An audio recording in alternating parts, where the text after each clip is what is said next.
The profit for the year ended, requirement देखे नहीं क्या निकालना है, कौन सी नहीं मांगी, लेकिन आपको पता है कि अगर आपने डाइल्यूटिव निकालनी है, और जाने दें एमी, सोचें जरा एक मिनट, अगर उसने क्या नहीं मांगी तब भी आपको निकालनी पड़नी है। वजह डाइल्यूटिव होगी तो आगे उसमें प्लस माइनस होगा, सॉरी बेसिक होगी तो डाइल्यूटिव आएगी। डन है सर?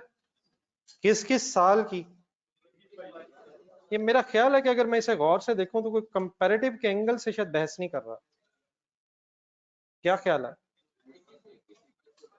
21 और 22 कंपैरेटिव एंगल से नहीं, 21 की लादा 22 की लादा, 22 में खड़े होके 21 को दोबारा नहीं सोचना है, 22 में 22, 21 में 21, 22 विद कंपैरेटिव नहीं, 21 निकालें, किस साल खड़े होके क्या करें, किस साल खड़े होके क्या करें, 21 में खड़े होके 21 की बहस करें और 22 में खड़े होके सिर्फ 22 की बहस करें, कोई कंपैरेटिव नहीं।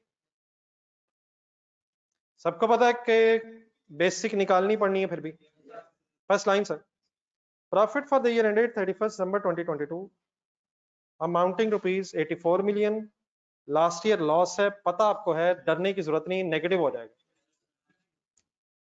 Outstanding weighted average number of shares 15 million during the years 22 और 21। लग रहा है कि ऑर्डिनरी शेयर्स में कोई चेंज दे के आपको तंग नहीं कर रहा। पॉइंट नंबर 3, 1 जनवरी 2021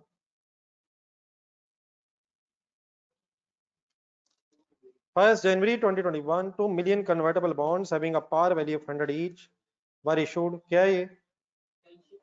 पोटेंशियल ऑर्डिनरी शेयर है। Bond carry interest at the rate of 20% payable on each bond is convertible into, बताएं इसमें से क्या लेंगे? ना नो नो, ये एंड वाली लाइन है, एंड वाली लाइनों में से क्या लेंगे? 3 साल बाद तो 3 ऑर्डिनरी शेयर्स और 5 साल बाद तो 4 ऑर्डिनरी शेयर। मोस्ट नहीं, वर्स्ट केस में कौन सा लेंगे जिसमें शेयर ज्यादा है?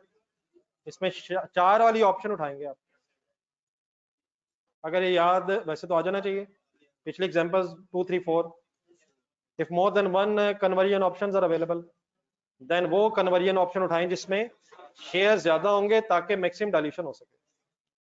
नंबर 4, 1 जनवरी 2021 12 मिलियन शेयर वारंट्स। अच्छा, शेयर वारंट्स का ट्रीटमेंट एग्जैक्टली वही है जो शेयर ऑप्शंस का है, मतलब उसकी कोई अलग साइंस नहीं है।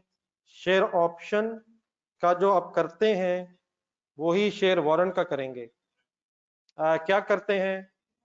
पोटेंशियल ऑर्डिनरी शेयर है, बेसिक में कुछ नहीं करते हैं, डाइल्यूटिव में क्या करते हैं, इश्यू फॉर नो वैल्यू उठा लेते हैं, यहाँ भी वही करना है, इंक्रीमेंटल अर्निंग जीरो होगी। शेयर ऑप्शन असल में वारंट में भी वही शेयर ऑप्शन थी, बाकी तो वैसे ही लोन है, तो ऐसे कोई कॉम्प्लेक्स ना करें। The treatment of share warrant is exactly similar to share option. ऊपर लिखना पड़ जरा, शेयर वारंट अगर कभी बहस में आ भी जाए तो वो शेयर ऑप्शन ही है for the purpose treatment, for the purpose of treatment. आप दोनों सेम होंगे, यानी कि दोनों का सेम करेंगे आप, दोनों की फिर रैंकिंग 1 1 ही होगी, 1 1 प्लस 1 मतलब दोनों को इकट्ठा देखना है।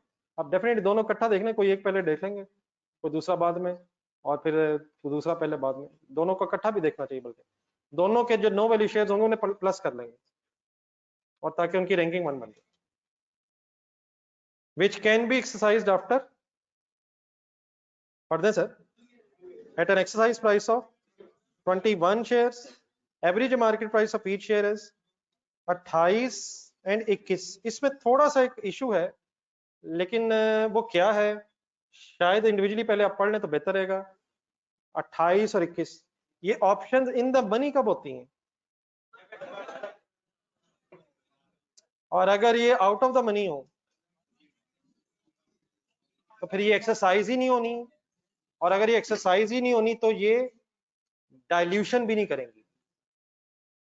21 एक्सरसाइज प्राइस है, नीचे कहता है 28 और 21 है, किस साल तो शायद डाइल्यूशन होगी, 22 में रिस्पेक्टिवली दिया हुआ है और 21 में शायद बराबर है, तो कोई डाइल्यूशन एक्सपेक्टेड आप वैसे अपनी वर्किंग्स कीजिएगा, पता है ऑप्शंस की वर्किंग कैसे करते हैं, तो आप वर्किंग कीजिएगा इंशाल्लाह, फिर ये का पॉइंट इंशाल्लाह कल भी डिस्कस करेंगे। नंबर 5, 1 जनवरी 2022, 6 million 16% cumulative irredeemable preference shares, ऐसे ही है, किस साल में है, 22 में है, cumulative है, irredeemable है, having a par value है, each 3 into 4 है, each 3 preference shares are convertible into, sorry 1 ordinary share है, after 4 years है, बेसिक निकालनी है,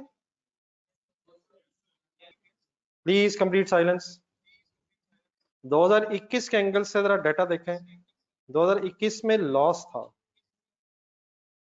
और 2021 में इररिडीमेबल प्रेफरेंस शेयर्स नहीं थे या थे, प्लीज कब थे? 2021 में 2 पोटेंशियल ऑर्डिनरी शेयर्स थे, share warrants and convertible bonds, ऐसे ही था, ऐसे ही था सर।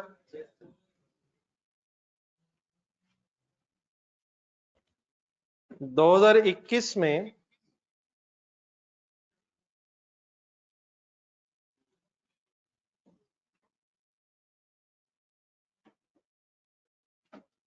बेसिक ईपीएस जो आपकी आई 4 नेगेटिव आई, यहां तक ठीक है? प्लीज एनी कंफ्यूजन यहां तक? एक दो क्वेश्चन का साथ साथ आंसर दे दीजिएगा।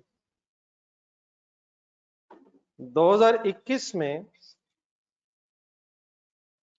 फिर पोटेंशियल शेयर्स 2 थे, आपने अपनी रैंकिंग की वर्किंग की होगी, प्लीज की होगी है, आपने पहले कन्वर्टेबल बॉन्ड्स की वर्किंग की, अपनी रैंकिंग वाली वर्किंग की बात कर रहा हूं मैं। जब भी कभी क्वेश्चन करें अपने तरीके से करें, बाद में ठीक है आंसर जो भी है वो देख लें आप, वो चेक करने के लिए जो किया आपने, अपनी वर्किंग हमेशा अपने तरीके से करें, की थी अपने वो तरीके से, रैंकिंग की आपने वर्किंग की, कन्वर्टेबल बॉन्ड्स आपने लिखे, कन्वर्टेबल बॉन्ड्स की इंक्रीमेंटल ईपीएस आपकी 3.5 पर शेयर आई, 3.5 पर शेयर इंक्रीमेंटल ईपीएस आई। अब इसको देखना किसके साथ होता है कि ये डायल्यूटिव है या नहीं है। बेसिक ईपीएस क्या थी? -4,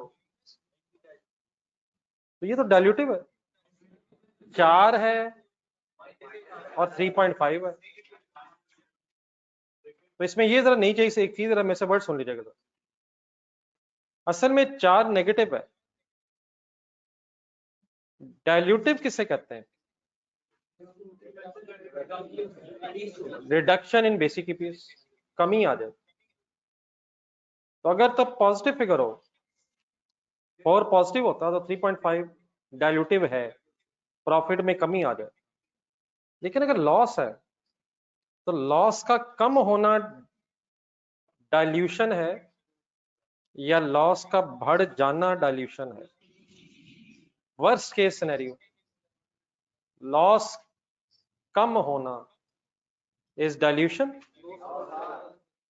तो एक सेकंड जरा दोबारा वर्ड्स भी जरा फाइनल कर जरा, एक छोटा सा हिस्सा एक पेज का रह गया था, वो जरा मैंने जानबूझ के छोड़ा हुआ था, अब जरा शायद सारी बातें सामने आ गई हैं, तो पेज नंबर जरा ढूंढे, पीछे जाए जरा,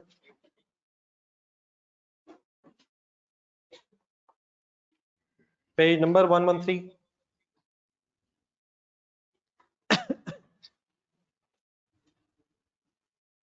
पेज 113,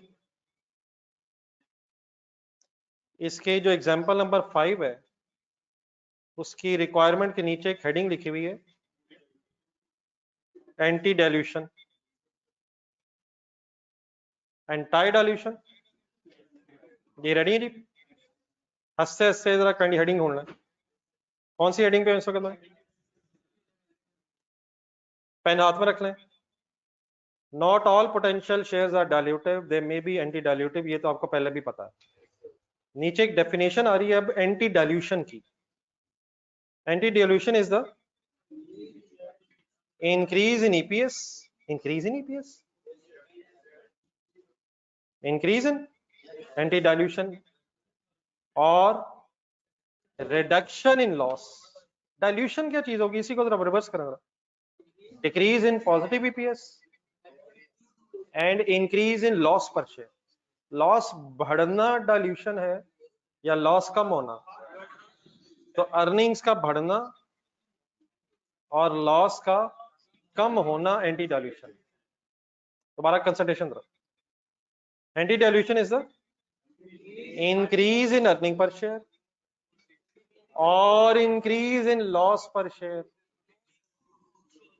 शेयर होल्डर बने जरा, लॉस बढ़ना बुरा है या लॉस कम होना? नहीं, बुरा पूछा मैंने यार, बुरा क्या है? लॉस बढ़ना वो बुरा है, वो डाइल्यूशन है, और लॉस कम होना एंटी डाइल्यूशन है।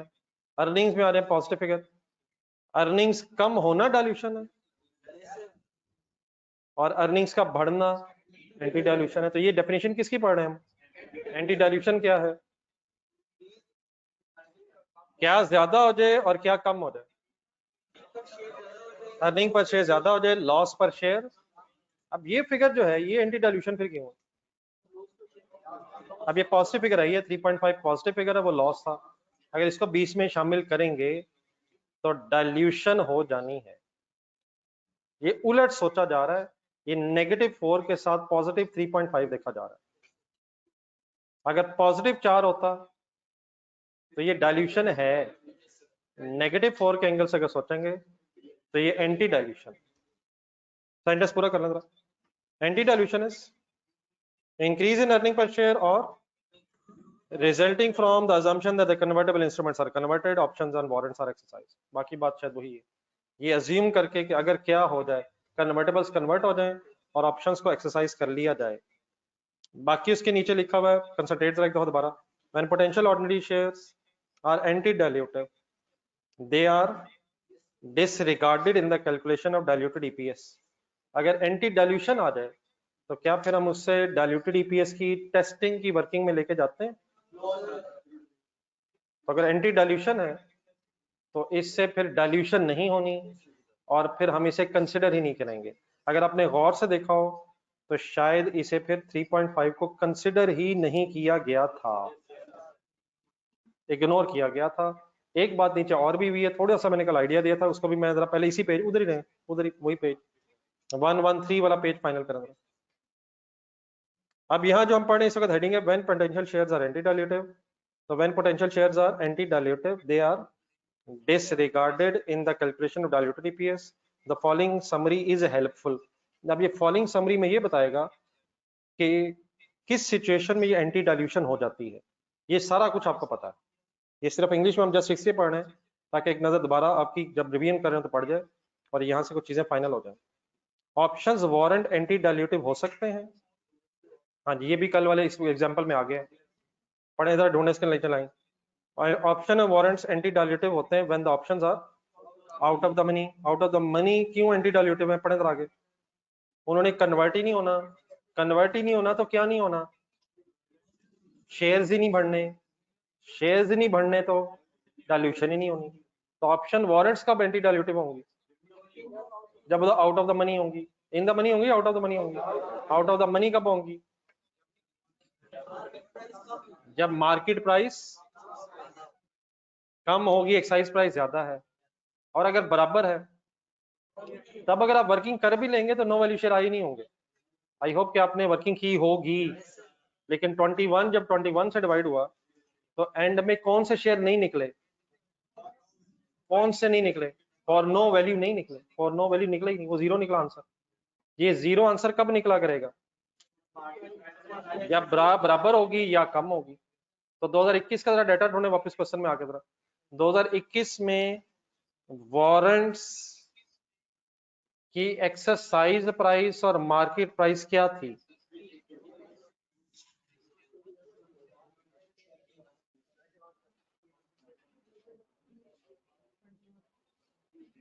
ट्वेंटी नहीं, मेरा ख्याल 21 और 21 जो मैंने पूछा 2021 में, क्या पूछा मैंने? एक्सरसाइज प्राइस और मार्केट प्राइस दोनों 21 थे। इट मींस ये इन द मनी ऑप्शन नहीं है। इन द मनी ऑप्शन कब होती है? जब मार्केट प्राइस ज्यादा होती है वो यकीनन 2028 में 2022 में थी, फिर आपने वर्किंग भी की, उसमें आ जाते हैं बाद में। तो इस केस में ये वर्किंग वन जो हुई 2021 में, वापस जरा क्वेश्चन में आ जाए, बाकी फिर आप इंडिविजुअली पढ़ लीजिएगा, बाकी इशू नहीं। कन्वर्टेबल बॉन्ड्स एंटी डाइल्यूटिव निकले और शेयर वारंट्स भी एंटी डाइल्यूटिव निकले, वजह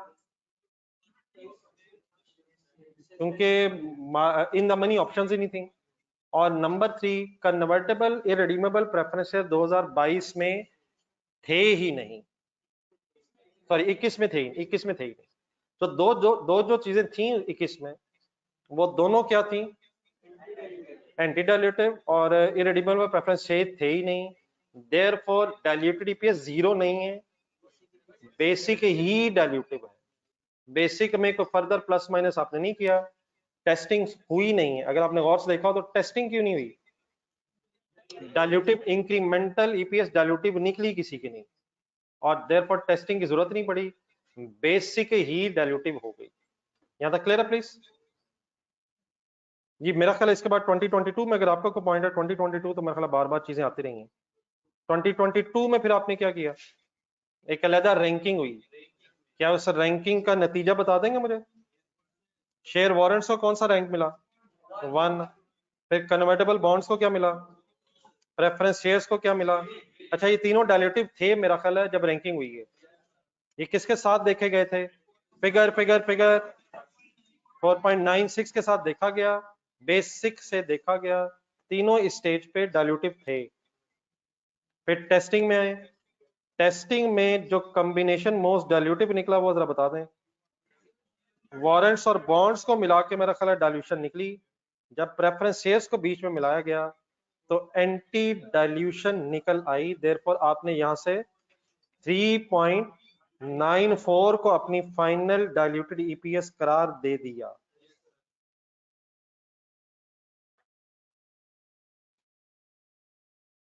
जी बिल्कुल, आप सहमत, आप सही कह रहे हैं, लेकिन जो लोन वाला हिस्सा है वो तो कन्वर्टेबल नहीं होता है। वारंट्स में लोन ने कन्वर्ट नहीं होना होता, वारंट्स में शेयर ऑप्शन होती है जो डाइल्यूटिव होती है, शेयर ऑप्शन होती है potential ordinary share.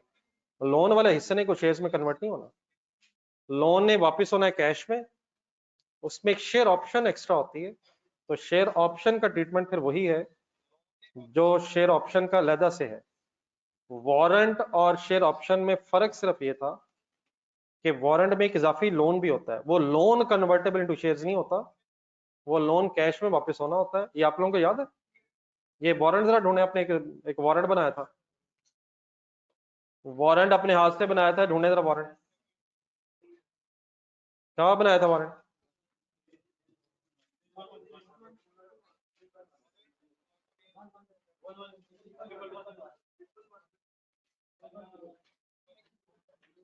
Page number 110 पे अपने एक वारंट बनाया था।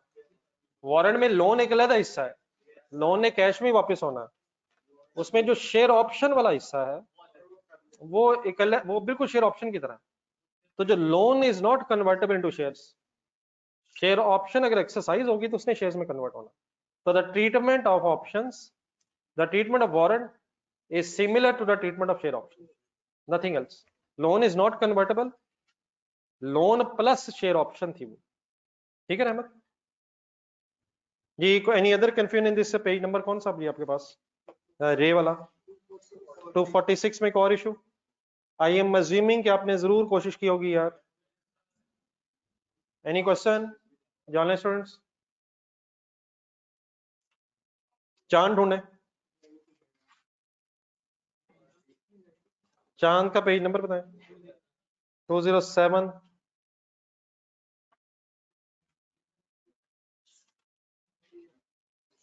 वो चेक हो जाए तो मुझे जरा काइंडली बताइएगा, हो गया चेक? जरा देखना, सही तरह देखना, वो टाइपिंग एरर वगैरह मैं देख रहा हूँ, कैलकुलेशन वगैरह। चलो फिर कॉपी करवा लें जरा ये पेज नंबर 207। अब मेरा ख्याल चांद में तो इशू नहीं बनना चाहिए। चांद चांद चांद चांद का तो यार मेरा ख्याल आपके रजिस्टर में आंसर निकला ही नहीं। हाँ जी, नहीं निकला। वो कैसे निकला है? वो तो टेस्ट में आया था। दोबारा किया होगा तो ओके है। लेकिन मेजॉरिटी को मेरी तरह रजिस्टर में चांस लिमिटेड नहीं मिला। तो आई होप कि अगर नहीं मिला तो वो आपको मिल गया है अपने कल रजिस्टर पे, सॉल्व करने से मिल गया है, कोई इतना मुश्किल भी नहीं था। मुझे क्योंकि आंसर ही नहीं मिला तो मुझे तो गलत कहा गया था जी। इसमें वंस अगेन मेरा ख्याल है कोई इशू इसमें? इसमें सिर्फ अब वो चीज सबसे इंपॉर्टेंट है, बेसिक में एक मेन चीज है जो गलत हो जाती है। प्रायर पीरियड जो है, करंट पीरियड में जो प्रायर पीरियड है उसका स्टार्टिंग पॉइंट क्या होता है? पिछले साल की ईपीएस में शेयर्स की जो फिगर है, और अगर पिछले साल में शेयर में चेंजेस हैं, मूवमेंट है, तो आपको शायद टेबल बनाना पढ़ना है करंट ईयर में भी और फिर शायद प्रायर ईयर में भी। बाकी इसमें कोई पोटेंशियल ऑर्डिनरी शेयर है, जरा ढूंढ के बताएं पेज नंबर 207 पे। पोटेंशियल ऑर्डिनरी शेयर अगर ना हो तो डाइल्यूटेड जीरो नहीं है, बेसिक ही डाइल्यूटेड है। और अगर पोटेंशियल ऑर्डिनरी शेयर हो लेकिन वो एंटी डाइल्यूटिव हो, ये जो रे में ये हुआ है, रे में 2021 में पोटेंशियल शेयर्स थे, लेकिन एंटी डाइल्यूटिव होने की वजह से बेसिक डाइल्यूटेड है। और 207 नंबर सफे पे पेज नंबर 207 चांद में पोटेंशियल शेयर्स ना होने की वजह से बेसिक ही डाइल्यूटिव है जी। Any confusion finally?